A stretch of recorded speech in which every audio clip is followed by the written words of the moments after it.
here as well as a special guest. He's changed his background as well, so you can see the now he's working in the IT industry. Well, he should be working in the IT industry. I don't know what that background is. Sorry, Sean, you'll have to fill us in a minute. And then, of course, we've got our special guest, which is, of course, Slippertuna, who's he's got his own T-shirt line, so he's gonna just flex the T-shirt line as well if you want to.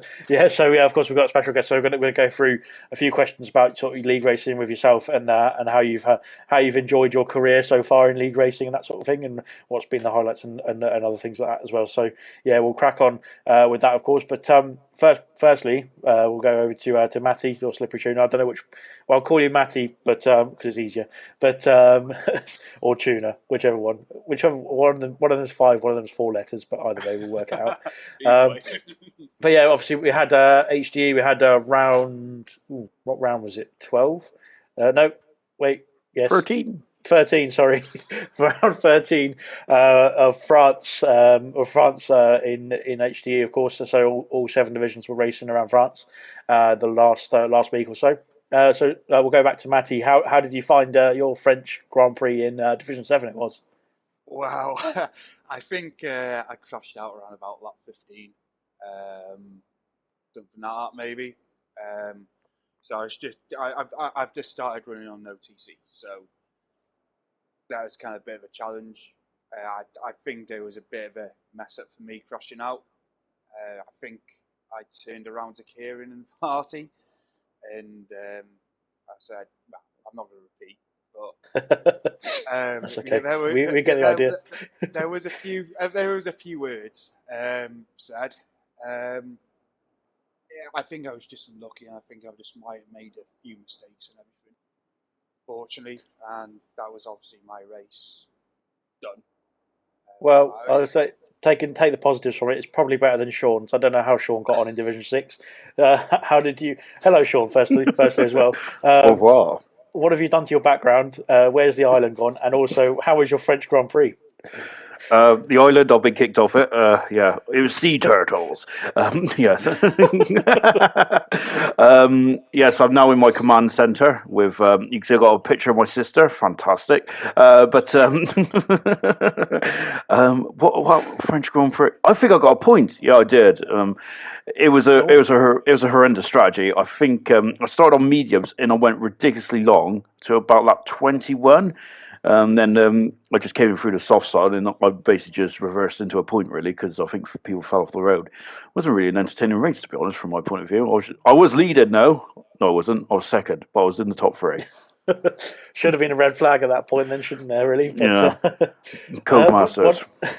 What do you think? We'll go back to Matty, but what do you think about France as a track? I know there's lots of opinions on it, obviously, and we'll share our opinions as well of it. But I was going to say, what do you think about it racing wise, and then what do you think about racing in the game, that is, unless you've raced in it real life as well, and then watching like Formula One races or other races around the sort of Paul Ricard circuit as well. What's your thoughts on that? I think it's a good track. It's always nice to, I tend to, whenever I do get a chance to, I either watch the replays or see it live. It's always fascinating to see. So when they first brought the French Grand Prix, or when they do it, it's always entertaining. Any race is entertaining. I think on the game, it's a little bit different. I think they've tried to put the concept in. Codemasters have tried to put the concept in as much as they can, as much detail. I think you can't really beat the real thing though. So I think I watched France last year. I think. Yeah. Was it Verstappen or Verstappen and Hamilton battle? Yeah, that was a good one. That was I think that's what made it more exciting, to be honest with you, last year. But personally myself, would I drive it? No. I'll probably make the same mistake as I did last week. You do hit something very hard as well if you make a mistake in France, because the walls are so far away, but because they're so far away, you're going to go off in a big old way. It's quite refreshing to hear.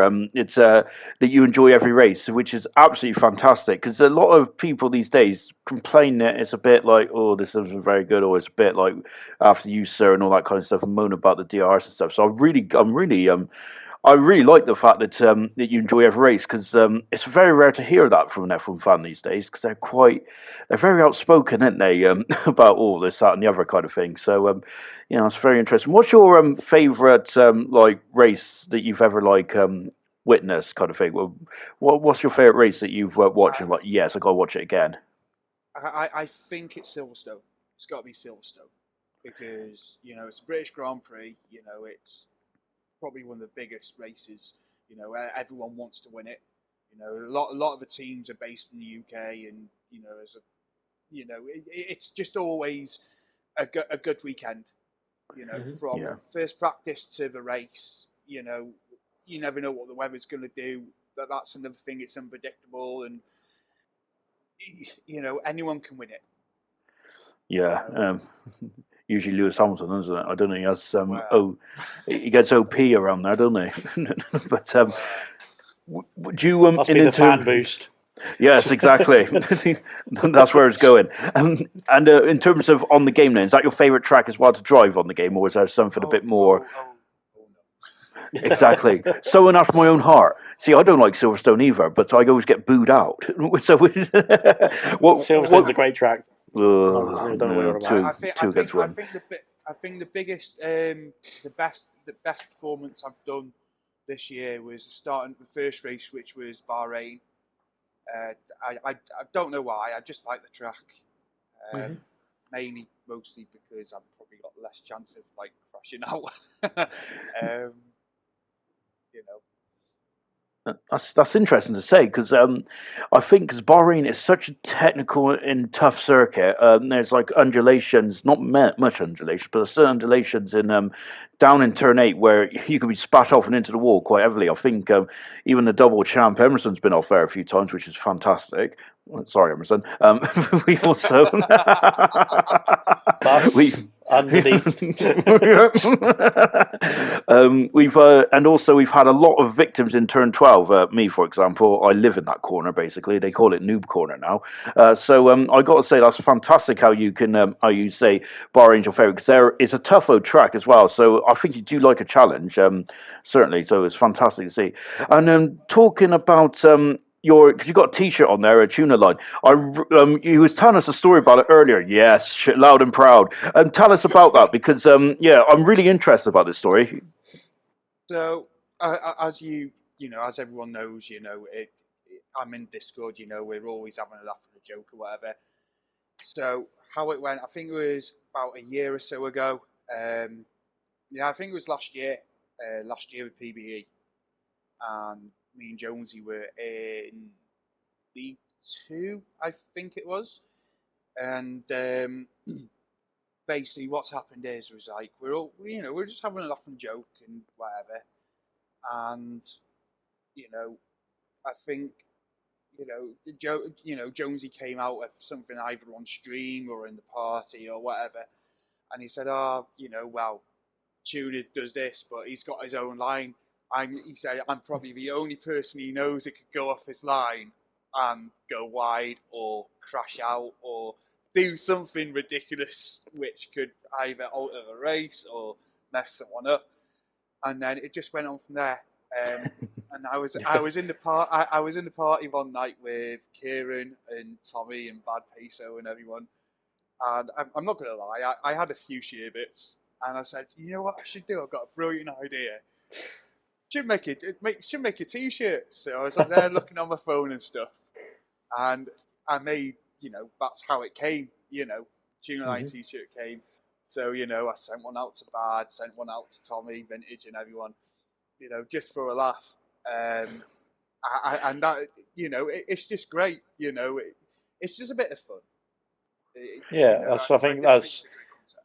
Yeah, I think just to highlight that the sort of concept that was, like I said, it's a bit of fun. That's what we all sort of came for, isn't it? So the league racing side of things is the idea behind it. Obviously, the game sometimes tries to get in the way, but it is a bit about having a bit of fun, isn't it, with a few mates. So yeah, it's yeah, like I said, it's a good story to have, a good story to tell, to be honest. And yeah, you need to send me one of those shirts as well, to be fair, and I'll wear it on the podcast as well. So we'll Definitely. get everybody who's on the podcast now has to wear a tuna line shirt like, going forward. Believe you and me, I've already got. I've already messaged Wilson saying he could make money off it. There's a plan in there somewhere, yeah. We're all about Yeah. the money. Yeah. You're on. Yeah, hey, you're on. I'll get one sent out to you soon. Nah, that's all right. That's all Mine, good. No, mine's, but mine's a 5 extra large. blimey. It's for the beer gut. Okay, well there we go then. That's going to be a lot. That's going to be a lot of cost on your part there, Tuna. So you've got to send all that out. But yeah, like I said, I think touching on that as well. Like I said, I remember racing. I think it was actually around France as well. It was in the multiplayer division previously in HDE. I was just reserving or something. I was just filling in for the grid, and you were in there, and I was terrified at one point because I remember going into turn one at France, and you were somewhere over on the left hand side for some reason, and I thought, and there was somebody on the right hand side on the racing line, and I was trying to go down the middle, and I was like, it's going to either go really well or really badly, and luckily it went really well. But yeah, I remember you mentioned afterwards in the Discord as well in the comments, and you were just like, yeah, good. Oh, well, how did you manage to do that? And I was like, I don't have a clue. I just sort of sent it and waited and hoped for everything was all right afterwards. But yeah, no, that was my first experience of the tuna line. It was terrifying. But You've had experience since an F2 as well. yeah, the F2 I don't mind so much, obviously, because I'm absolutely rubbish in F2 anyway. So I don't mind if I get taken out in F2. But yes, yeah. I mind, you're my admin. No, that's all right. Don't worry about it. So yeah, it's He says that F2's now. F2's just I'm in there so that Sean can see me spin when he's commentating on it. So yeah, that's a bit of entertainment. But unfortunately for Sean, I didn't spin in the last race, so unlucky. No. So, but yeah, going back to sort of your career as well. I mean, we sort of covered the HD side of things. I think overall, very quickly, obviously HD around France in round 13, if I get it right now.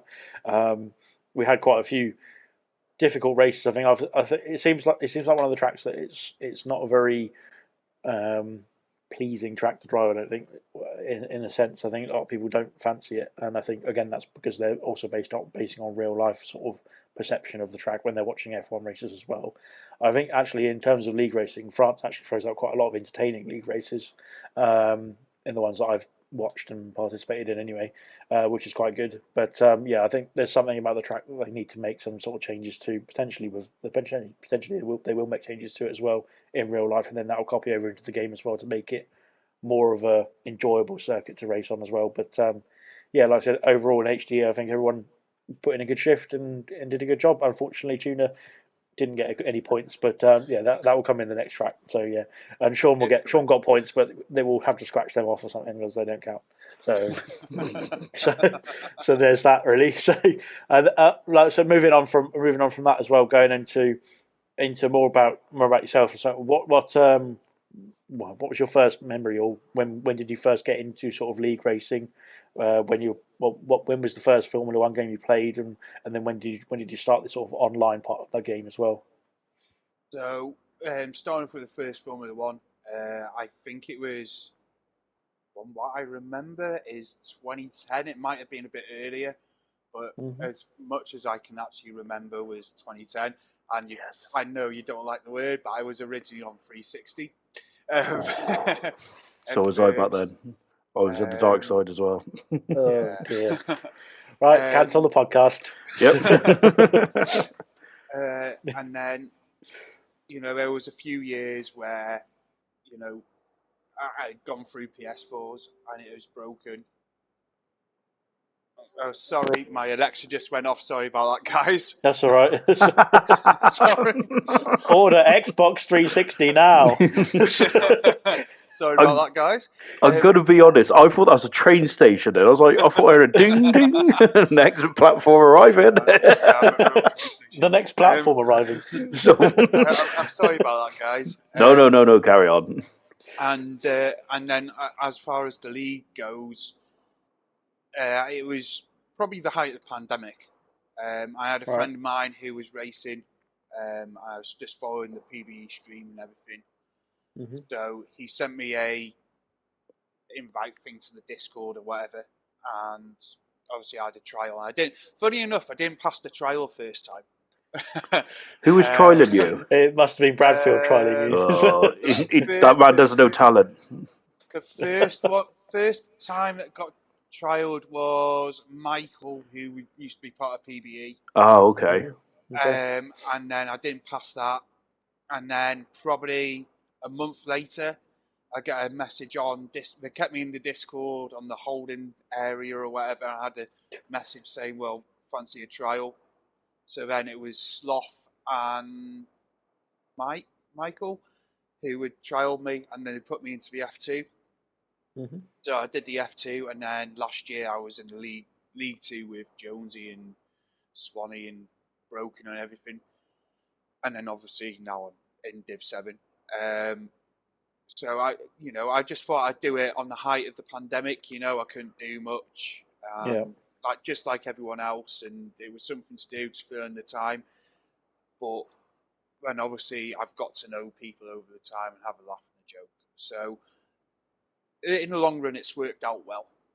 Yeah, I think that's, like I said, that's the sort of, the experience of league racing, isn't it? Obviously, you meet people who are Formula One fans who like Formula One, and that's sort of why we're all together in the same thing. So, it's like maybe there's, yeah, definitely that. I think, especially with me and Sean. So, well, between me and Sean, anyway. So, but yeah, so I think, I don't know if there's anybody in the Formula who likes the Formula One game who doesn't like Formula One in real life. Maybe there is, but yeah, we'll find out.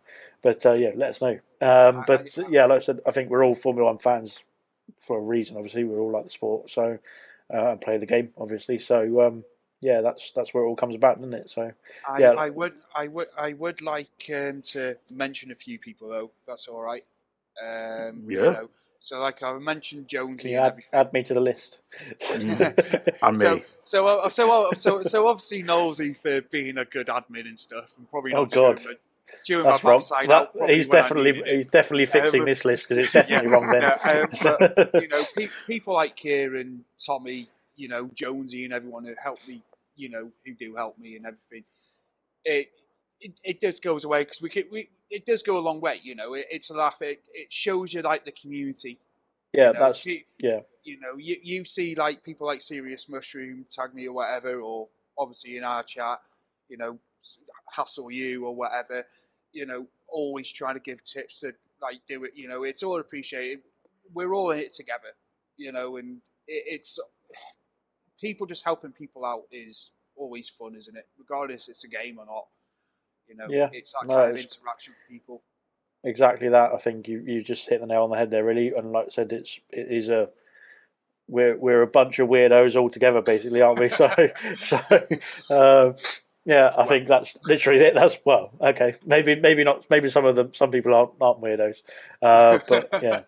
Definitely two of them in this podcast are. And okay, well, we'll add you in. That's fine. What do you mean? I've never been so sorted in my life. How dare you? Well, you're the king. You're the king of all of us, though. But yeah, there's all that common interest, common goal sort of thing. Like we're all working together, and like I said, if I know there's a lot of drivers. I mean, I remember when I first started league racing, me, Sean, and Dan Murphy started league racing together. Sean was quickly moved from the first race into the comms box so that he couldn't affect anybody else on the track. And then me and Dan sort of started racing together, and literally it was the first time we'd ever raced online. Didn't have a clue. We worked together to improve ourselves. So we literally were starting. We have full traction control, braking assist on, all that sort of stuff because we just come from career mode and we just first sort of league racing experience. And then over time, even over the season, even we started turning off assists, doing this and that, helping each other with. Because I think that was at some point we were on automatic gears, and then we were helping each other with learning manual gears for each track and that sort of stuff. So it really does help, and obviously, like I said, with everybody sort of chipping in with little bits and pieces of advice here and there. We'll hopefully see you in Division 1 soon. So, well, I wouldn't count it on that much, but I need Imagine to get a point first. tuna line in Division One would be very interesting. That'll So be Well, trending worldwide. yeah, we can get well, that trending. it's made an appearance in the multiplayer. It's made an appearance in F2. It's made an appearance in obviously Div 3, and it's been made an appearance in Div 6 and 5. So Only getting four, 2, and 1 next. yeah, Yeah, yeah, we're almost there. Almost there. No, so, almost there. like I said, so yeah, just going back to obviously your experience. Obviously, you started on sort of 2010, sorry, and then with the actual like sort of career mode sort of things, or the offline sort of things, and then you'd said you'd done about sort of two maybe 3 seasons or so of like league racing sort of thing when it was it 2020 you started? You say? Uh, yes. So this would Yeah. be my third now. Okay. So like I said, I well, think no, this is my second. No, this would be my third year now. yeah. Oh, right, Um, you're getting through them though, so that's yeah, good. getting So, through them slowly. It's been an experience. I'm not going to lie. You know, I've seen a lot of people come and go as well, and it's just the different characters as well you meet. You know, and I couldn't think of the best people to meet on, through the league as it is. You yeah, know, and these are the guys I probably speak to pretty much every day, and with that, I'm happy, and I think just has to be part of something. It's growing every day, or every other day, or every month, every year. So being something part of something which knowing that you've like kind of helped out, by being part of, you know, is something, yeah.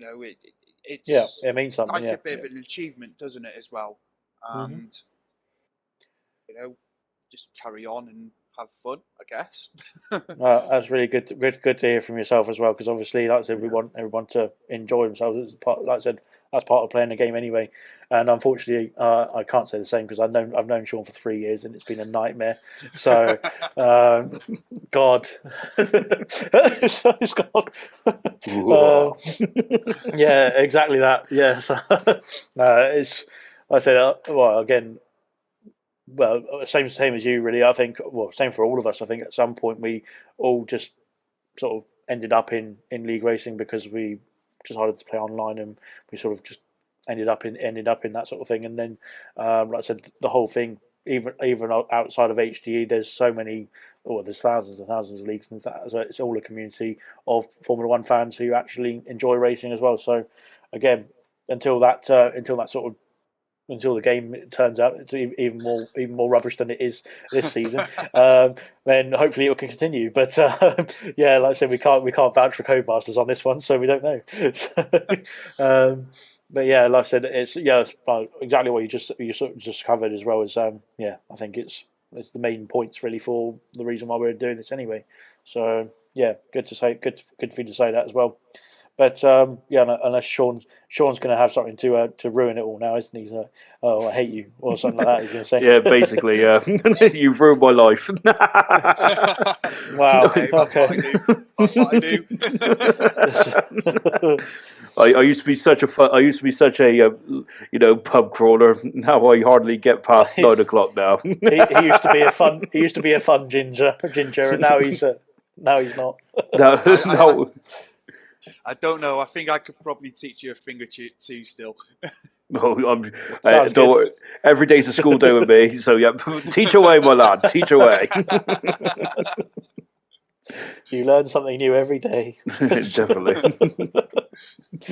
But yeah, well, I think yeah, we'll sort of we'll cover that bit. That's done and dusted. Uh, what did you think? Oh, well, I'm hoping everybody saw the Australian Grand Prix, and I know Sean had a bit of a problem with that, but as he's already mentioned previously. But yeah, what was your thoughts? Well, we'll go Sean first. Then, firstly, what happened with watching the podcast, not the podcast, the actual race live? What happened in your situation? Because you had a bit of a problem on Sunday morning. Yes, I did. I woke up at 4:30, keen as a bean. Was strolling in, and then literally my toilet was broken, and it flooded my bathroom. So, and it took me a very long time to figure out how to turn the bloody water off. Oh, excuse me. Oh gosh! Oh no! Oh dear! No! Blasphemy! Get him out of here! Yeah, yeah. So it took me a long time to figure out how to turn the water off, and then basically I was just mopping up whilst the race was going on in the background. I had to turn it off because I was crying whilst listening. Like, oh my You were just god! adding to the water that was coming out of the toilet as Yeah. well. And I was like, that's okay. I'll just watch the rerun, even though it hurt me, it broke my soul. So I watched the rerun, or started to watch the rerun. Lap 18, between 12 and 18, I got to, and my landlord came in, and then I was like, oh no. So I said, don't come until like 11 o'clock or something like that, because I'm just going to watch the Grand Prix, because I've sorted it now. Don't worry about it. No, came at about 9:30. I couldn't believe it. So I had to switch it off again because he wouldn't leave me alone because he kept asking questions. So yeah, I finally got him out about 11, and then I finally watched it properly at 1 o'clock. But yeah, unfortunately, it doesn't feel right live, and unfortunately, I still haven't got a toilet now, and I yeah, let's just say I'm very bunged up now, so I am feeling a bit larger than life. What about you, Tudor Line? Did you have a better time than me? I hope so. Well, I hope so because I was in work that morning, unfortunately. Oh, So I thought I thought my morning was bad. I because I me being stupid that time in the morning, um, I kind of forgot what time. I kind of went over the starting time, so by the time I logged into, I was managed to get a stream online because I use Sky Go or whatever. By the time I go on that, it was near the end of the race. I think I caught it as Verstappen was DNFing, you know, Oh, pulling over great to the time to side of the tune in track. then. Yeah, depends Yeah, if it you're a was a fan of great it or time to not. tune in. I was chuffed, mind you. I was actually quite chuffed with the fact George Russell was on the podium Yeah, and yeah, that was everything, good to see. and the sportsmanship by Hamilton, to Mm. not fight him for that podium, letting him to go for that podium, it's showing that he's, taking him under his wing. But for what I saw, it looked like it was a good race. It was well. Is it? I was just a bit annoyed that I had missed it from the start. To be honest with you, Yeah, Yeah, you that go would have. for. I was going to say, yeah, that would absolutely upset me. Do you have a current favorite like driver at the moment? And you said about George Russell, kind of thing. Is that your is that your favorite driver at the moment, kind of thing, or to be honest with you, I'm rooting mostly for the McLaren lads. Ricardo nice? and Norris. Hmm. Personally, myself, if I think, if I was ever in that position, if George Russell would be someone, even though he is a nice guy, who would pull up to the pub and not buy you a pint, Norris and Ricardo would be the ones pulling up to the pub and saying, right, screw it, let's just, get absolutely hammered. They seem to be more party people. But no, I think McLaren as well over the years, over the last year or so, have made a lot of progress. And I think they're both good, how they represent themselves and the team, and Mm. you know, just just in general who they are. I think that's what I like about them. So down to earth, like a laugh, Yeah, and Yeah, definitely one of the sort of fun teams on the grid, aren't they? And I think with, like you said, with the two drivers, both talented drivers, and both um, they're adding something to that team. Obviously, with Zach Brown there, when he came in, he's gradually started turning it around, and it is now. Well, obviously, the beginning of the season was a bit difficult for this season, but I think they've actually done a great job actually turning it around already. Because obviously, double points finish in Australia as well. Only the third, is it third race? Yeah, only the yeah, third race of the season, compared to when they were literally right at the back, sort of 18th and 20th in Bahrain as well from the first race. So, like I said, they've done something pretty quick with that card to get it sorted so that it's actually competing for points again, which is good to see. And I think that's again that Zach Brown sort of mentality that he's brought to the team, where he turned that around. Obviously, the team was doing really badly. Obviously, back in 2015, 16 sort of thing when he first sort of came in, and he's managed to sort of manoeuvre that around. It was later than that, wasn't it? He's manoeuvred that around, sort of turn it around into a team that can fight for points, fight for even podiums as well, like we saw last season. So yeah, I'm hoping that they can sort of carry on the progression for this season as well. As I placed them in fourth in my constructors predictions, so they better do well. So I I've want to got be them on the right on fantasy. one of them. I've got But them on the yeah, fantasy league, so hopefully they brought me some points this week, so I'm happy. yeah, a double points finish as well. Like I said, coming back from sort of nowhere in Bahrain to 3 weeks later, getting double points finish in Australia, they've done a pretty good job. They've done a better job of actually turning that car around than some of the top teams like Mercedes. So yeah, I think that's a very good sort of positive for McLaren is how quickly they've managed to get back in the points, even with the sort of first couple of difficult races. And yeah, hopefully they can crack on and get that fourth nailed on in the constructors, so that I'm right and Sean's wrong. So I'm always wrong. I do want to rain on your parade though, because I think that Lando Norris and Ricardo both said it was track dependent, didn't they? And so there was a bit. yeah, They wasn't shouting out. They wasn't shouting out too loud. I'm hoping that they're just bluffing. But yeah, I'm cautiously optimistic. And going back to Lando Norris, what I love about Lando Norris is he's also a fanboy like us three. I mean, he gets so excited when he sees the Ted's notebook when he's recorded. I absolutely love that. yeah. He's like he's all. I mean, Ted's the best. I mean, no one can ever he's the best man ever. And I love how Lando Norris gets so excited when when he sees Ted doing his notebook. He's like, "Oh, you're doing the notebook." I love it. Yeah, and I think again that sort of character of obviously I think Norris is he's relatively new to F1, isn't he? Obviously still, and then Ricardo's come in. Ricardo, the bit of the joker of the grid previously anyway.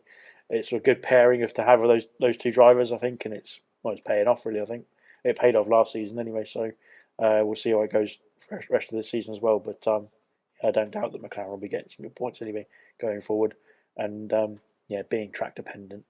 Yeah, McLaren are going to get fourth. So Fifth. I hope.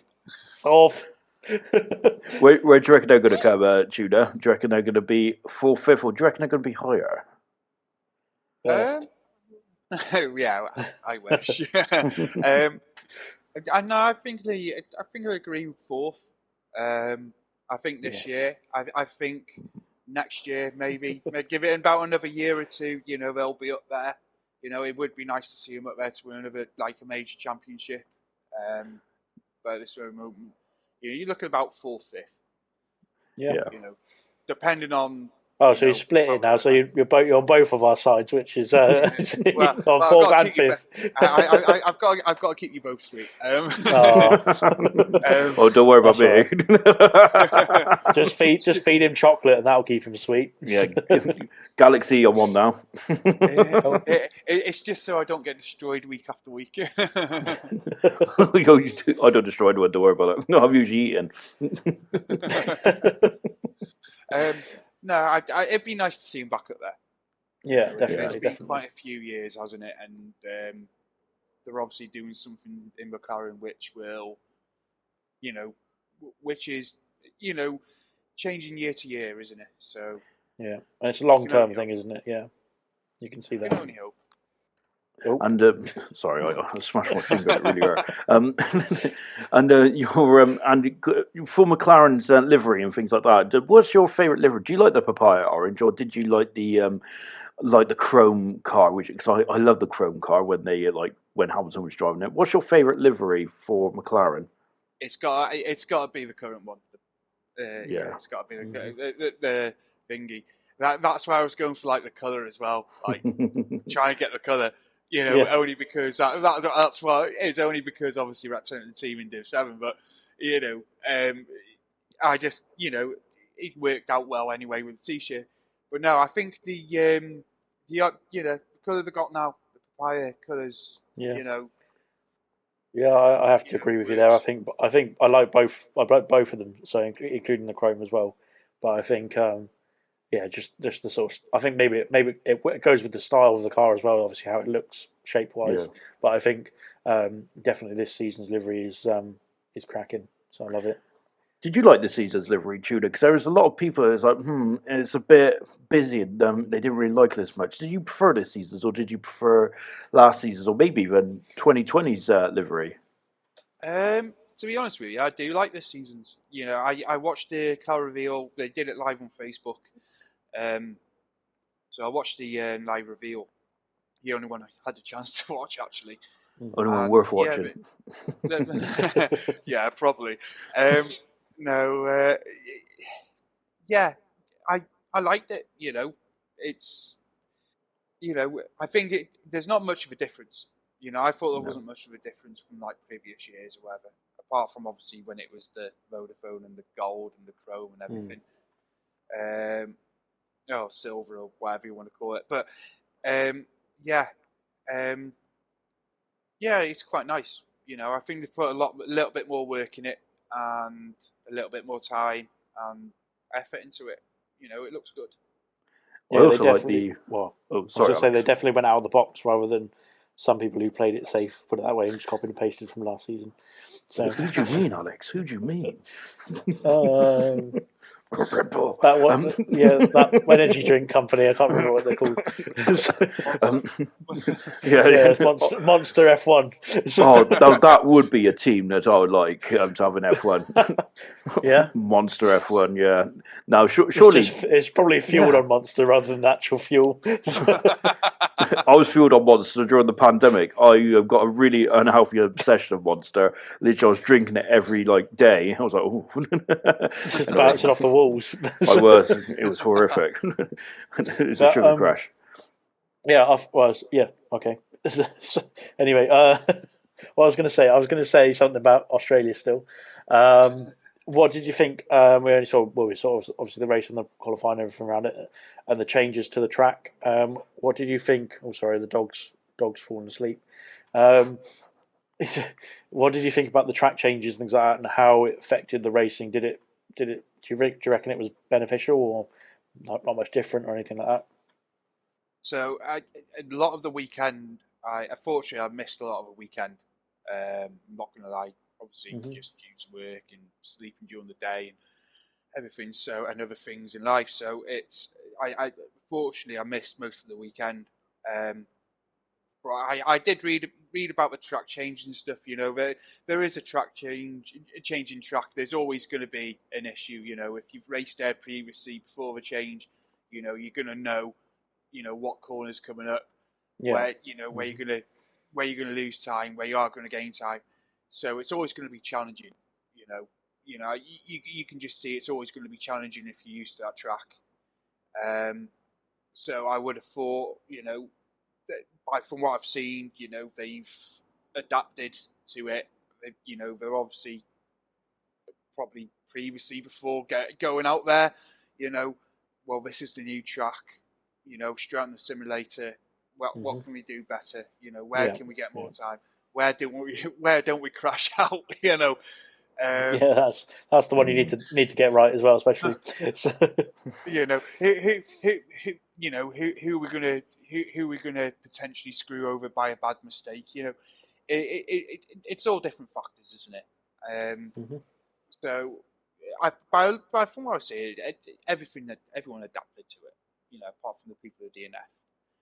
There's That'll quite a be few, Sean. isn't there? That'll be Yeah. Sean next season. Oh, don't be silly. They're going to have the new track, aren't they? Are they not? Never know.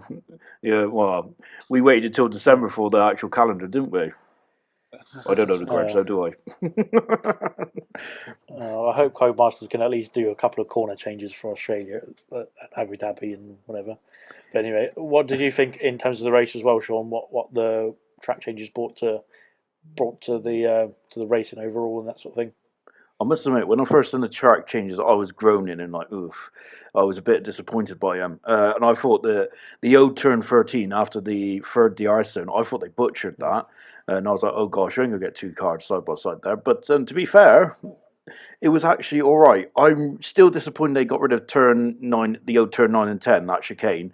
Yeah, Because there was a really nasty bump there, wasn't there, which really caught you out. It was an horrible. error generator. I got a bad bump Horrible. here. I got a bad bump there, so It's it's my probably from belly. going over that bump too many times. Yeah, yeah, that one in Japan. I hated those bumps. My gosh, I Oh used to get yeah, the hump. yeah. Yeah, anyway.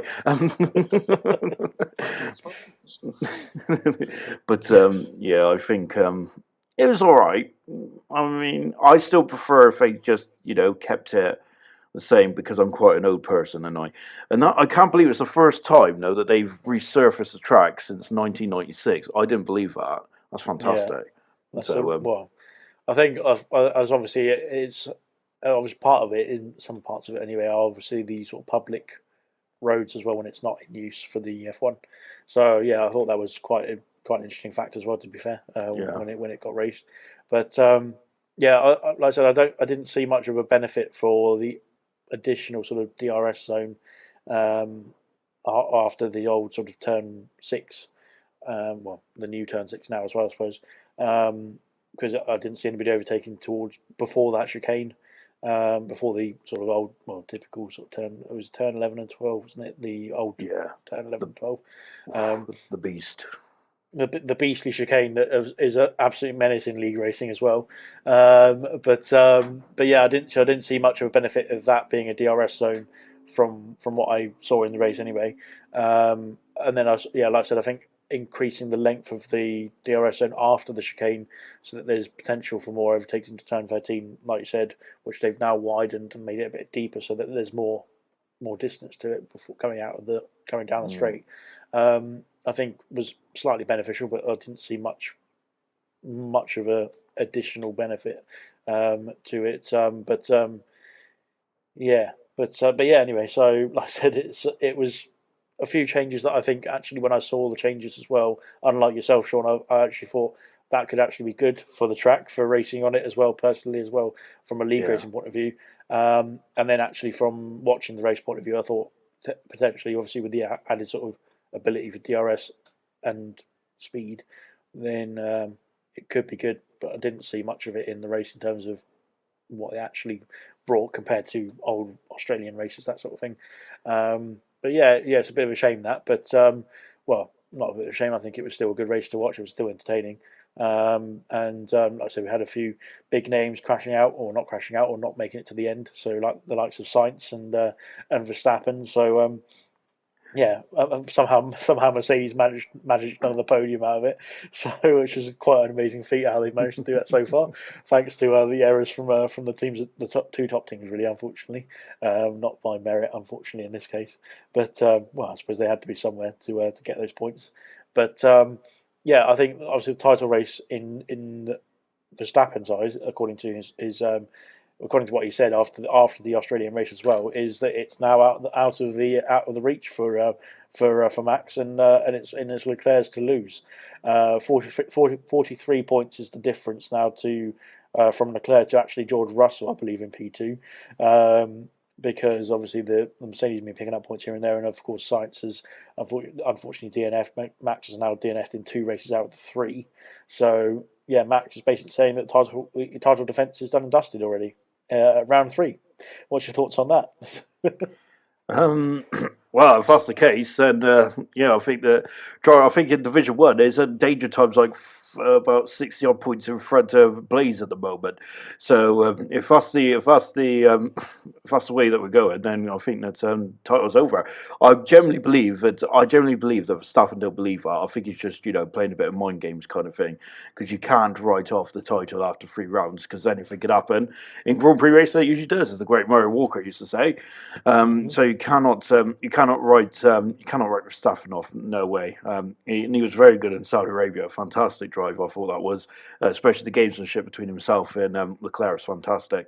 Yeah. One thing that I do want to go back to first before you hear, I want to hear your both opinions on Carlos Sainz.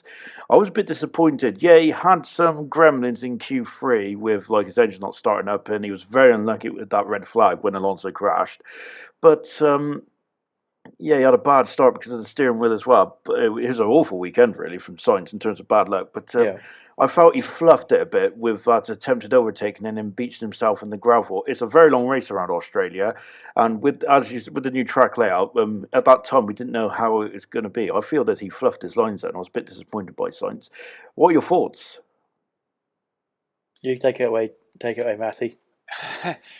So um, that was part of the race. I didn't actually see, when he speeched himself and stuff. I know Sainz has been around for a while. Yeah, You know, he's believe it was McLaren. Was it Force India at one point? Toro Perez? Rosso. Yeah, Oh, Toro Yeah. Rosso, and then Toro Rosso. The Renault. You know, he's always, you know, he's been around for a while. I think he's probably had a few little bad results over the years. I think this year, like with Ferrari, you know, they do have a car which is there to challenge, but it's showing that it's probably showing that they're pushing towards Charles, you know, then more than just a little bit. Sainz, you know. I think he's still learning as a driver. He's still developing a driver. Well, I guess everyone is after all these years, you know, after the years of being in there. I reckon maybe keep an eye on him for the rest of the season because he could surprise you. You know, I'd like to see him back on the podium. Yeah. And you know, I'd love nothing more. But who knows? Anything can happen. Exactly that. Anything can happen.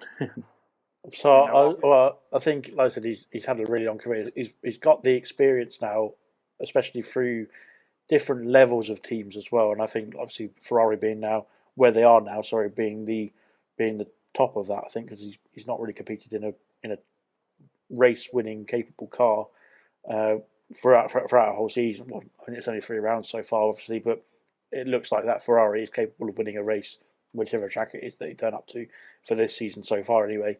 So I'd expect I would expect more from Sainz, and I'd expect him to not make the mistake that he did in Australia as well. Um, as we know, as we're all very good league racers, um, patience is key. So having that thought, obviously it was the first lap, wasn't it? Just to just back out and just think, right, long term, what am I going to do? I'll get past him in the next lap or in the next few corners, that sort of thing. Yes, it will lose me a couple of seconds here and there in time, but like I said, at least I'm still in the race. So, and then exactly that sort of thing applies to league racing as well. Unfortunately for Sean. So, so, um, but basically, yeah, I think that's where it was odd to see what happened to him in Australia, because you would have thought somebody with his experience in F1. Of course, it varies because at some point you're a racing driver, you want to go for the overtake, and you have to sort of play the angel and devil sort of thing on your shoulder, like, do I go for it now, or do I just wait? And I think he probably got caught up in two minds and went for it a bit too late, caused the problem, and that was his race done and dusted. So a bit of a shame for Sainz there, because, like I said, I think he could have got through the order. He could have been even on the podium on in that Australian race as well. I think, because I think he would have breezed past everyone eventually. He would have got to Mercedes, got past them as well, and then obviously with Verstappen's retirement, he would have been P3. So, in my opinion, I reckon he would have been. So yeah, a bit of a sort of uncharacteristic move as well from him. So because I said he's got that experience. He's a good driver as well. I think so. Coming through the ranks from when he was sort of new rookie from Toro Rosso as well. He's done a really good job as he's come through, and obviously earned that Ferrari seat as well. Bit of a strange sort of circumstance when he moved over to Ferrari, because it didn't look like it was a good move coming from McLaren to Ferrari at that point. But yeah, it seems like it could work out this season. But yeah, I think again what you said there, Matty, where Ferrari probably favouring Leclerc now. I think they were probably going to favour Leclerc anyway, as well, because I think same as sort of the match was happening at Red Bull. He's the young driver. He's got more of a sort of presence as well, sort of just commercially as well, that sort of thing. He brings more to the team from that. So yeah, I think that's why they're sort of probably more favouring Leclerc. But yeah, I think Sainz is definitely a great driver, and I think we'll see him probably finish. Well, if the car can keep up its sort of standards that it's had in the first three races, I think we'll see him finish definitely in the top three in the drivers, and I think that he'll probably win Ferrari the constructors, as well as obviously Leclerc helping out with some points here and there every now and then. Ooh, So interesting. If it carries on this way, I mean, I want Mercedes to win it, so but it doesn't. I can't say Mercedes is going to win it at the moment, can I? So I was quite surprised that because I've don't get me wrong, I love Sainz. I think he's a cracking driver, and I think the reason why I brought it up is because how disappointed I was, and I think that separates Sainz from Verstappen, from Hamilton, and from and from Leclerc now as well. Is that those three drivers? I would have had as a hazard a guess that they would have got some good points that day, and yeah, I think that was disappointed from Sainz. Quite disappointed. And what about? Sorry, I was going to say even if he didn't get through onto the podium, he would have been finishing P6 pretty much guaranteed, and that's 8 points bringing back for him and for the Ferrari team as well, which is pretty much nailed on because of that the capabilities of that car anyway in Australia. So yeah, anyway, sorry about that. Rant over. Sainz is great. I love him. Don't get me wrong. I love Sainz as well, and I think that's why I was a bit disappointed by it, really, because I always thought that Sainz was definitely a potential race winner. I can't believe he hasn't won yet anyway, because he's been in Formula 1 since 2015, so I'm quite surprised he hasn't won yet anyway. But yeah, he got close. When did he get? He got P2. Was it in a Renault? Was it in a Renault? Or was it something else? Maybe somebody else completely. Never mind. I thought he came third. Oh, that might be it. Never mind. Carry on. But he got P2 in He got P2 in Bahrain. There we go. That was it. That's what I meant. Oh, exactly. There's me going like back to 2012 when he wasn't even racing. Shocking. Yeah. And what's your thoughts on Vettel then, Tuna? What you started racing in you started playing F1 games in 2010. That was when it started to become a bit of the Vettel era. So you probably was having nightmares about that Red Bull on that game. But what do you think about him at the moment? He had an appalling weekend with the Aston Martin. I think I've never seen a team have such an awful weekend. Aston Martin are becoming the McLaren Honda potential. I heard the other day, which is a bit whoa, that's harsh. But what did you think about Vettel at first, and then what did you think about the Aston Martin as a whole so far this season? So Vettel himself, you're right. I saw the era where Red Bull, he won the championships with Red Bull. I think it was like 3-4 years in a row, whatever it was. They had the car and everything, and then obviously he's moved teams, obviously to Aston Martin. I just think it's just the look of the draw. So teams are always going to have trouble. I mean, you just look at Mercedes. They've had problems. And they're what 7-time world champions. You look at Red Bull. Verstappen retiring, problem with the car. Anything could happen. They just got to get whatever it is. They just have to get it right. They have to get it spot on for that weekend. And I think Vettel being behind the wheel of that car, with the experience he has had over the years, I think he could probably push that team to a little bit further, one step, a little bit more, and hopefully get him some more points. Get him into the points, get him up there. It would be quite nice. That's what I want to hear. It would be very, very nice to see him there. And I would like. I don't know how many years. Vettel can't have many more years left in there. But I would like to see him with another world championship. It would be amazing if it's with Aston Martin and their team principal Mike Crack. Brilliant. But sorry, that's way mature of us. But I must say, I really hope you're right with that, Tuna, because since Vettel, I've really softened on Vettel over the years. So I must say, probably because when someone dominates, I do get a bit bored quite easily. I mean, I had it with Schumacher, with Vettel, kind of thing, and I was like, ugh. But I do really hope that he gets top of the peak one more time. Same with Alonso as well, because probably they're my era of drivers really, and it's quite sad to see him get old. To be fair, gosh, I'm getting old as well. But put you in a seat instead. Yeah, put me in the Alpine. I would have crashed. I wouldn't even been on the grid. Yeah, that's where I belong, actually. I'm in the back of the house. I hope you're right about that in the Aston Martin. I really hope they do propel themselves up. But it's interesting you mentioned about Vettel Vettel not having long left, do you reckon that how long do you reckon he's got left? Honestly, do you think this could be his final year, or do you reckon he's got another 2 or 3 years in him? I would reckon probably, depending on his discussions with Aston Martin, because obviously it'd be contracted wise. But I would have thought maybe another year or two, maybe. Yeah. He might do what Hamilton's saying, like, I'll give it another year and I'll make a decision. It's a hard thing to think about. Yeah. It'd be the same with Alonso, I would have thought. And at the end of the day, I reckon when he retires, he'll still have something to do with the team because he'd want to coach with, I think he'd want to coach whoever's going to be coming in after him. I think he's that kind of thing, that kind of person. He's matured a lot from his Red Bull days. Yeah. Do you reckon he would coach Mick Schumacher then? Do you reckon he would see if he can get like Mick Schumacher into a midfield team? It'd be interesting to see if that happens. I think with Schumacher, he's come in and he's wanted to prove, or which I like about him, he wants to prove that he can do it himself and not be on the back of his father's name. Because of his name. Yeah. So it would be quite interesting to see if that happens. I reckon he's got potential. Maybe, Aston Martin, if Vettel goes. That's kind of my lead. Yeah, that would have been quite cool to see, wouldn't it? Getting Schumacher and the Aston Martin and making his own dynasty, really, isn't it? Like his dad made an incredible dynasty with Ferrari. Maybe you can do that the same with that beautiful Aston Martin car. Kind of thing. And Alex is shaking his head. He doesn't that one.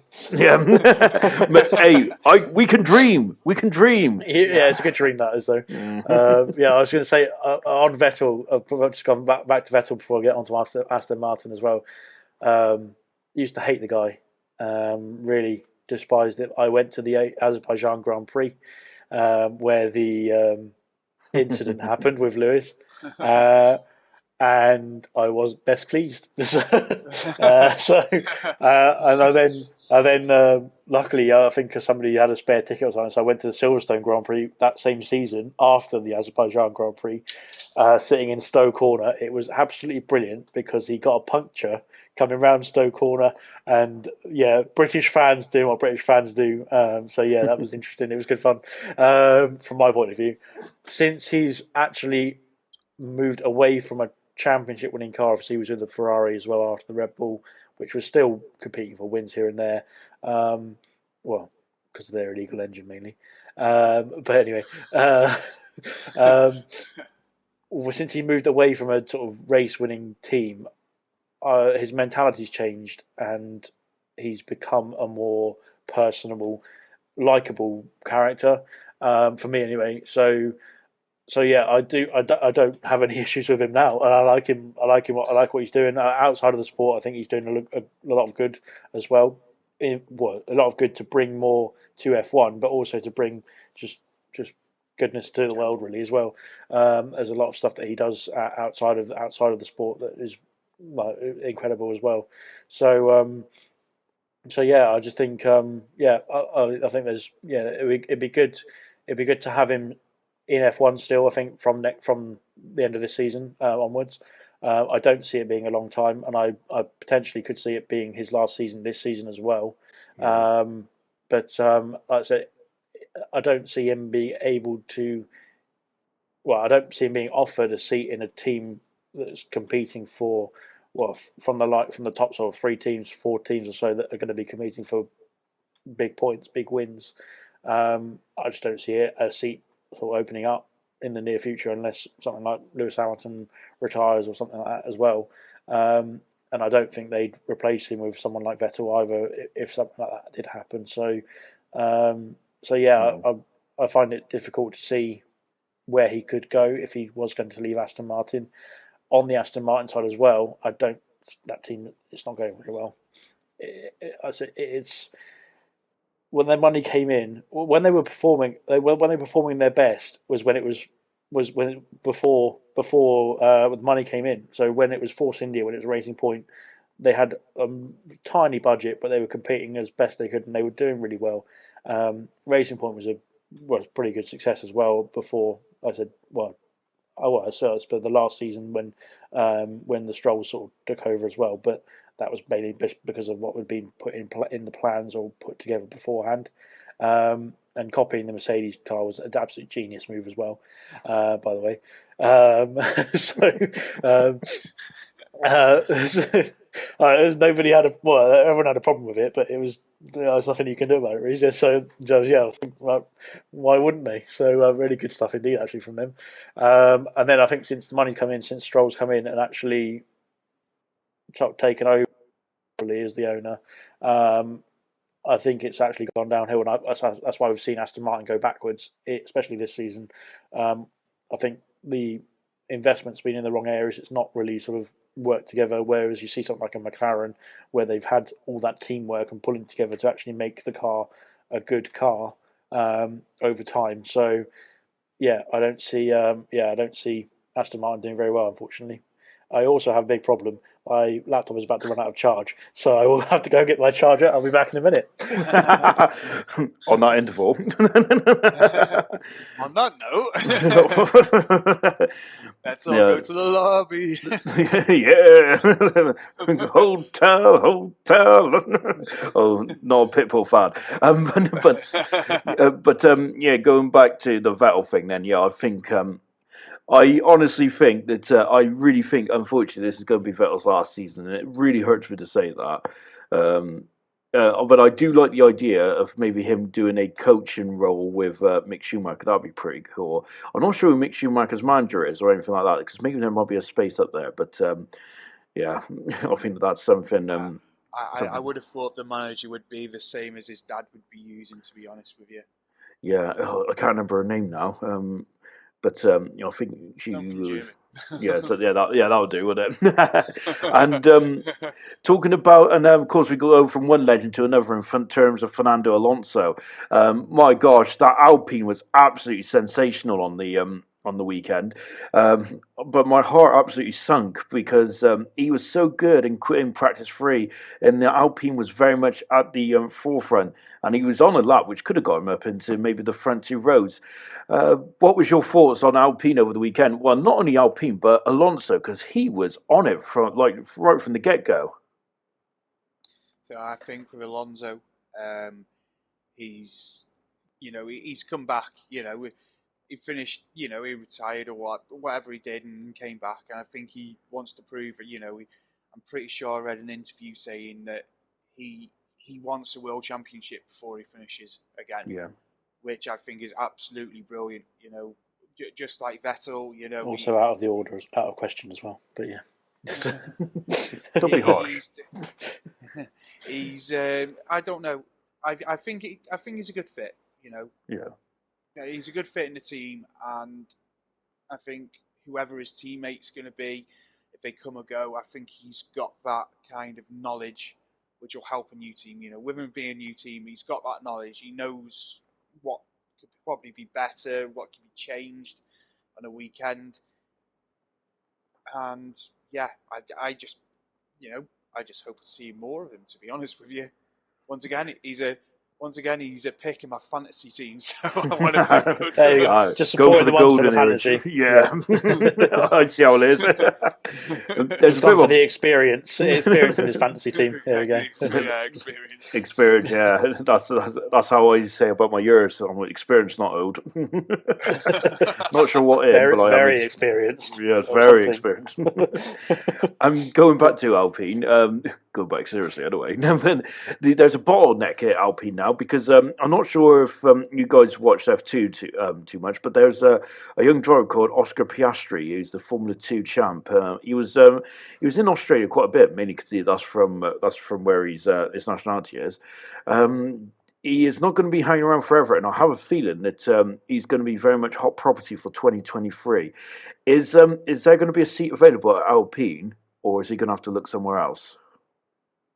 I'd personally say he's going to have two options, in my opinion. He's going to have an Alpine seat or potentially the Aston Martin seat. Um, I don't see, unless maybe Haas have some changes. I don't see much changing going on elsewhere in the grid, apart from those two specifically. So yeah, I'd say I'd say 50-50 chance probably on either or really of those two, and obviously it depends on how Alonso feels about the car in his situation, and whether Vettel decides I've had enough now. I want to do something more sort of development wise in terms of Formula One as well. So yeah, in my opinion, I think he's got 50-50 chance of getting that seat as well next season. And what about Ocon in Australia? He was a bit lost at sea. Alonso was standing up in the seat of that car, and I feel like Ocon should have been a bit closer to Alonso. Yeah, Ocon won the Hungarian Grand Prix, very impressive indeed against four-time champion Vettel. But I feel that Ocon should probably have been a bit closer. Really, it just when that Alpine was very much at the peak of its powers, it was Alonso, not Ocon. Is that a problem for Ocon going forward? 100%. Yeah, I'd say if he wants a Mercedes seat in the long term, which is Mm, what he's sort of well not certain to get either, but what his sort of trajectory was, yeah. then yeah, he needs to get some performance out of that Alpine car, especially when you can see it has got performance in the hands of Alonso. So it's a similar sort of thing to the sort of second Red Bull car sort of thing, in a way where you need to come in and actually the driver needs to come in and actually do a good job, and we've seen that with Perez as well coming in and he's not obviously performing as well as Verstappen has done since he came in, but he's put in a good Yeah. shift and actually got some good results. So it can't be, oh, the second car is cursed, or the second car has got this or that. So yeah, I think Ocon, like I said, maybe he's just too tall for F1, because he's very tall. Well, compared to me anyway, he is. So It's a short man um, sport. That's why Emerson's so yeah, good. exactly. Oh, Yuki Tsunoda's great. So, um, but yeah, I think Ocon's definitely got ability there as well, and we saw him in the Racing Point days before it turned into Aston Martin as well. I think he was performing pretty well in that car along with Perez, although they did have a bit of a problem together, didn't they? But yeah, I think there's every now and then there's signs from Ocon that he's doing really well, and then like you said, a season or so, or season or half a season later, it sort of he doesn't seem to turn up.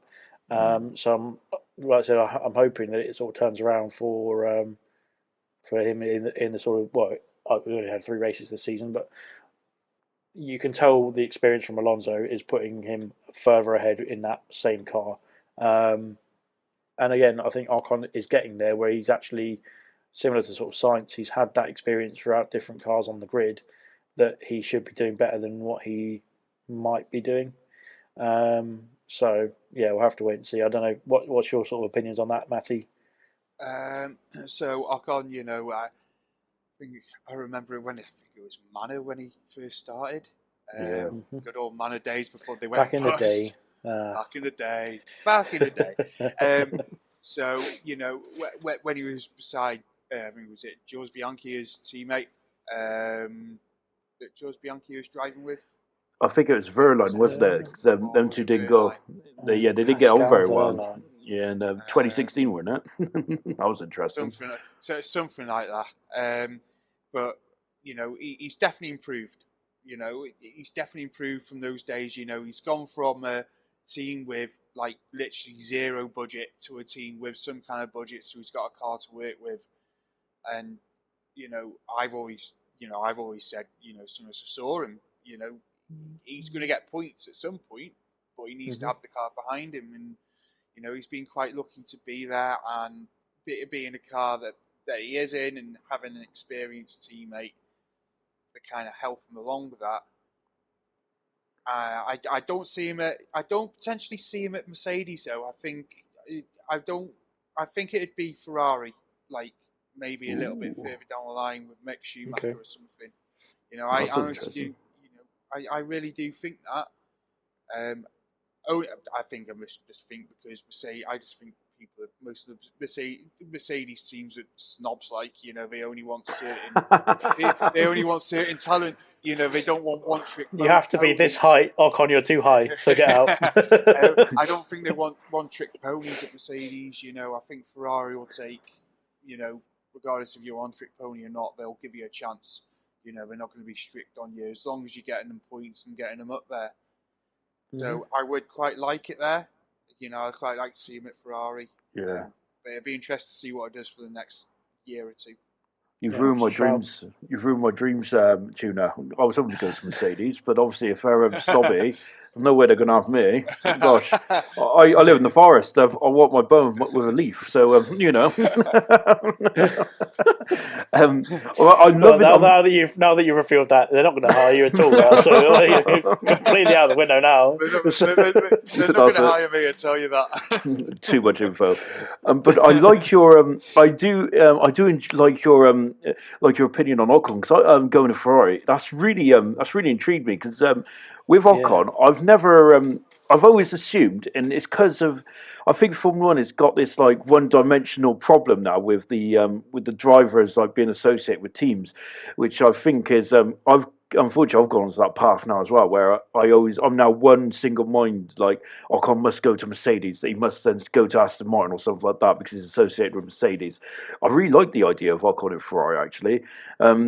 But unfortunately, if he does go to Ferrari, I can't see him as a, no disrespect to Barrichello, he's going to be a Rubens Barrichello. I don't think he's again, unfortunately, it's like Sainz now. I was a big fan of Ocon, but he's kind of dropped back in my opinion. As if he can't keep up with Alonso is like one of the best drivers of all time. But if he can't keep up with Alonso when he's in his twilight years, it's a bit like Giovinazzi, really, isn't it? He's not going to be. He's not going to make it. No, which really hurts me because that's 2 for 2 now. 2 drivers I like and 2 drivers I've basically put down to just being mediocre for the rest of their lives. Well, I was just thinking, if he wants to stick around in the Mercedes team, then he can go to Williams. Oh, well. And I think, to be fair, Williams, development-wise, could be on for a bit of a shout there if he was to transfer over, for himself personally as a driver, and also I think for what could be coming from that team, because obviously they've got the momentum now and moving in the right direction. I think Williams are. Yeah. It seems like it anyway, obviously. So yeah, I wouldn't maybe rule out if he wants to stay within the sort of Mercedes sort of academy sort of thing, if you will. Not academy now, is it? But like driver program, I suppose. So it is the young driver program that Alonso was part of in the Alpine as well. So a talent, that guy. Very up and coming talent he is in F1. But yes, I said I think again competition for places is really tight, and it leads me on to the sort of final point that I've got for the podcast as well. But competition for places is so tight in Formula One because literally there's 20 drivers, 20 seats, 20 drivers. Makes sense. So that it's very limited. Obviously, think about it. There's so many people capable of probably driving an F1 car. Maybe not us. Maybe Sean, of course. Of course. But there's so many people capable of racing F1 cars that obviously will never have that opportunity or never be able to get that seat. You mentioned like Piastris and things like that, hoping that we can get them into a seat for the next season or in a couple of seasons' time as well, that sort of thing. But obviously there's limitations in that as well, and obviously we've seen a lot of pay drivers come in recently, in the last few years of Formula One as well. I think that needs to get booted out so that we can get the actual driving talent in. Because I said I think actually with these new regulations, as we've seen in the first 3 races as well, it has provided more entertaining racing overall, better sort of closeness in terms of the racing on track as well. And I think so. Yeah, I see having more talented drivers actually come to the grid will make it even more of an entertaining sort of aspect and much closer racing, much more fun, much more overtaking, that sort of thing. Because if everyone's on a much higher level, then it's just going to make everybody sort of competing all at the same time or together rather for the same bit of track, and that means overtakes know, it means over incidents as well, probably. So yeah, but it leads me on to onto my final point. Sorry, I'll get to it eventually. Some good news, some hopefully good news. It's a bit further down the line, so it's 2026, so it's still 3.5 years away. Sorry, still. But Porsche and Audi have said that they will be joining Formula One as well. And of course, we had the news earlier beginning of this season, that the Andretti team will be joining Formula One as well for 2024. So that will be definitely another team on the grid for 2024 as well. And then we're going to have obviously the Volkswagen group, Volkswagen, if I can pronounce it, have confirmed that they will be entering Porsche and the Audi teams, two separate teams, into Formula One as well. So that will be, again, supposing the grid stays the same as it is for this season, hopefully 2026 there'll be 13 teams on the grid, which will be exciting. So what's your thoughts on that, Matty? And what's your thoughts on Porsche and Audi as well being the new additions to the grid as well as teams? So I think it's a great. I think it's great. So obviously over the years, we've seen people like catering and stuff going off the grid, and there's always, there is, it's sad to see a team go bust. It's sad to see them go off the grid. So I think having new teams in after all this time, after them going bust or whatever, whatever else has gone on with other teams being brought out, rebranded, like Racing Point, Force India, it'd be interesting to see what happens. It'd be nice to see them try and give Mercedes, a bit of a run for the money. See if we can get any kind of like a different dominant team on the grid. But then obviously you've got the challenge of, if it's your first year, you're not going to be looking for points, are you? You're not looking to do anything special. You're looking just to get yourself established. Yeah. It'd be interesting to see what the driver lineup would be as well. Exactly. So again, sort of touching on that, it'll mean, well, by then it'll mean, if there's obviously all the teams stay the same currently from the current set, then that will mean 26 seats. So there's 6 more drivers that can then get into Formula One as well. You mentioned Piastri there, Sean, before, but it'd be nice to see some new faces coming in from Formula Two, from everywhere, really. Maybe we can get Jean-Eric Verne back from Formula E. That would be great, wouldn't it? That would actually be interesting. That would actually be interesting. How about it, Sean? Would you go for the seat? Oh, definitely. Sign him up. Which one would you go for, Sean? Would you go for Porsche or Audi, though? Which one would you go for? I'm going for Andretti. I look amazing, I reckon, in that. I reckon they're going to be yellow and black. That'd be all right. Well, a bit more of a different. Well, we need a yellow livery back on the grid. Don't have to Renault left. I'll go with you. I'll be your teammate. Yes, and you've got the colour as well for Tuna Line. That's Sorted. Your main sponsor. Right, there we go. It's just going to have Tuna Line on the side of it. That'd be brilliant. We look like a bunch of bumblebees. There's going to be a sting in the tail.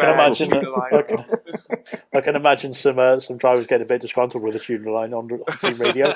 Team radio is like, what is this guy doing? So sometimes it makes me think what people are like in their parties on a Monday night.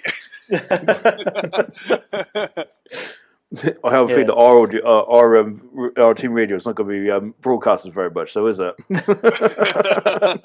No. Well, we got the Andretti lineup confirmed for 2024, which is nice to see. So what's her name? Experience. Paddy O'Ward. Yeah, Paddy O'Ward will be. Unfortunately, sorry, sorry, man, you're at the back.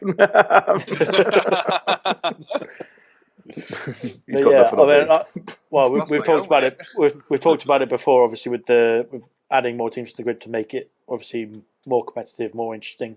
Having more drivers, just more cars on the grid would make it more interesting potentially. We'll see how it goes. Hopefully it all works out, and like I said, we keep the current set so that we can add to the current set rather than having to replace people and things like that, replace teams rather, and that sort of thing. I'll say my worry is that something like Aston Martin might drop out, and then obviously these teams are just replacements, which again we would need anyway. But I think it would be much better if there was, like I said, 13 or just maybe 12 or 13 sort of teams on the grid would be fantastic to have it sort of back to the proper levels that it should be. Would mean Codemasters have to change their lobby settings so that you can have 26 people in the lobby, or 28 people actually as spectators. No, get 30 in. Yeah, squeeze 30 in, that would be alright, wouldn't it? Nice The round number. service can reach to that. Oh God! Imagine that 2026 when we're all playing F1 still, and we've got to try and get 26 people in the lobby. God, that's depressing, isn't it? Long way down the line that is, yeah. But yeah, I think I said it'd be interesting to see obviously how that develops. I think I say it is confirmed now that they'll be on the grid eventually when we get round to that lovely year. But like I said, we'll be a bit older than then, so that'll be yeah. We'll have to bring it up again once it's all sorted and wrapped up. But yeah, I don't know if you guys want to add anything else or anything to jump in with. I've run out of points, so it's down to you guys now. So No, the only thing I wanted. Did you hear about that strange thing going on about piercings and body piercings and underwear? I think the only person that was interested in that was Ted Kravitz, I think, but that's all I heard in his notebook. Well, there you go. You and Ted very much alike then. So. It's really odd because I think literally isn't it only Hamilton that has any piercings? I don't think anyone else has any piercings, do they? Or does Ricardo? I don't know about anybody else, but I saw an article about this that was like obviously they were told for the Australian Grand Prix to remove any like jewelry, so any earrings, necklaces, and stuff like that and whatnot. And Hamilton didn't because apparently they're welded on. God knows. That's exactly what he quote. That's his quote. That's a quote from him as well. Ooh, that must hurt. Yeah. So I don't think that was serious, but yeah, he was like, he wants to express his personality through his jewelry, and this and that, and it was like, well, I think the only reason why it was enforced, well, not enforced, but introduced by the new race directors, it was Mr. Wittich was the race director this time. He's a tall guy, isn't he? Yeah, he is. He's massive. But yeah, anyway, so the reason why I was introduced, I think, and the whole point of it behind it is just for safety reasons, obviously, and obviously, and they say even with sport in like schools and stuff when we played sport back in the day, because it was a long time ago since we played sport.